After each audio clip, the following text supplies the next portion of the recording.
Asante. And of course, to her right, that is Daniel Orongo, a political analyst. Dan, karibu sana. It's a pleasure to be here this morning.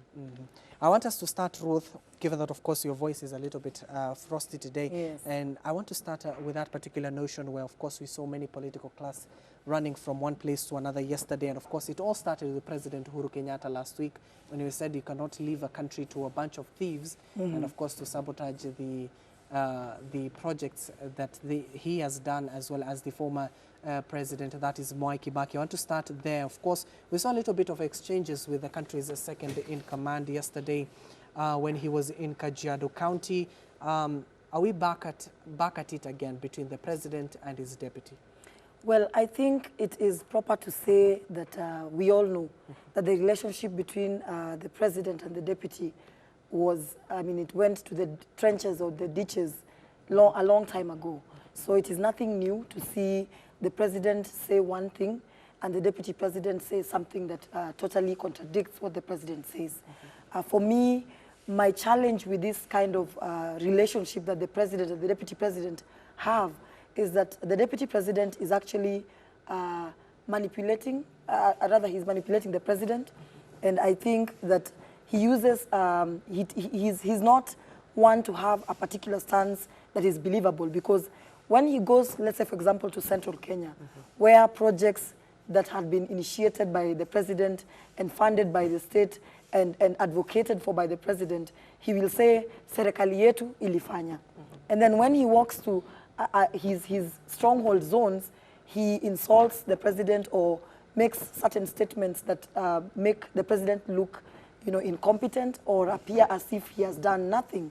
And yet, Kenyans have eyes. Kenyans see things, and there are certain narratives that cannot sell when you can clearly see that indeed there is a road being constructed, that indeed there was no level 5 hospital in our county and it has come, that indeed the education system is now changing from the former 844 to CBC, that indeed, for instance, that CAS appointments have been given to young people, positions that were not there before, and young people have complained about their lack of inclusion in government. So when the deputy president goes out there and tells people that, the president is incompetent, the Jubilee administration has done nothing, the economy has collapsed, and you can see all these things happening around. You can see the tea sector being revived. You can see from the budget that, or rather the president's speech during Madaraka Mashujaa Day, saying that, a certain amount of money, millions of it or billions of it has been allocated to the sugar industry.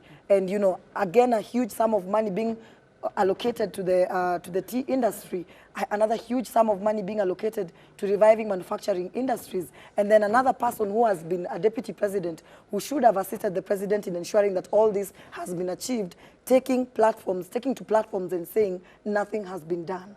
I mean, we cannot proceed like that as a country. We cannot live in a country where whenever the political season arrives, people or individuals or politicians take to the stage and confuse citizens, and I don't know what also leads us as citizens to get to that point of confusion, because clearly you can see for yourself what is happening. So I think Kenyans need to be very careful about some of the statements that the deputy president is making. Kenyans need to read through the lines and understand that that is the kind of leader that he will be when he gets a chance to become the president, that, he is not a team player, that he is not somebody who can work with people, because if you're rubbishing the work that everybody can see has been done, then clearly when you get to office, you will not work with anybody. Thank you so much for this perspective, Ruth. And of course, I want to give it also to Dan. Dan, kindly tell us, what's your reaction on that before I ask you the second question? Well, I think, first of all, we begin by interrogating the context of these statements that are being made. You're live aware that we have a government that was formed under Jubilee Party, not a coalition, but Jubilee Party. 12-party collapsed to form a party. We have the deputy party leader and the party leader of Jubilee, who owns and took responsibilities of delivering the agenda to the people of Kenya. All of them in Kasarani swore in that we will uphold, defend the Constitution of the Republic of Kenya. That is the highest civic duty that, first of all, they agreed to do. And therefore, I think it's quite unfortunate. Leave the political undertones that are now being seen on the surface. But for a party leader to say that he would not want to hand over the country to thieves. And it's difficult to know who are these thieves he was referring to. You know, I'm still struggling to understand definitely. But I think people are reading into it and probably referencing to mean that it's the deputy president is referring to.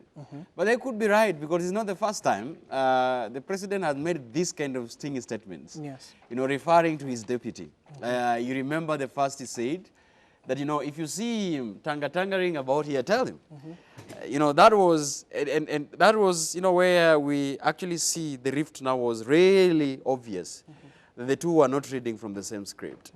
So first of all, let me say it is unfortunate. The statement is very unfortunate from the head of state. And if that was in a reference to his deputy, then I think it goes further to say that such a statement would not really be seen as, you know, as a warm kind of statement, as a responsible kind of statement. On the other hand, like Ruth has said, you know, we can't have a deputy president who do not support the president on his agenda. The agenda that was crafted for the formation of government. Two of them, you know, sitting and running the government, are ruling and a governing coalition. And they never now read from the same script. Each is pulling towards a different direction because of because of succession politics. And that is what it is. That is what it is. Ideally, that could not be, you know, that is not what we expect. But look here. We have a country, and a country that would really want to see a peaceful transition post-election. As to who would win the elections, that leave to the electorates to decide democratically, because we are a democracy. The country is a democratic country. So when it comes to elections and elections outcome, the president ideally do not have a say of who should inherit him, because that is left to the electorates to decide in the ballot. I think that is what is ideal. But politically and realistically speaking, we have a situation in this country where the person who casts the vote do not decide, but people who count the votes decide on who is going to be the president. So ideally, the president, from his statement, that might be read that probably he knows the safe pair of hands he would want to leave the country to, okay? And yeah, well, if he doesn't want to leave a country to thieves, to the people who, you know, have not really stolen from this country before. You know, we have presidential candidates who've gone outside there and said, fine, I mean, our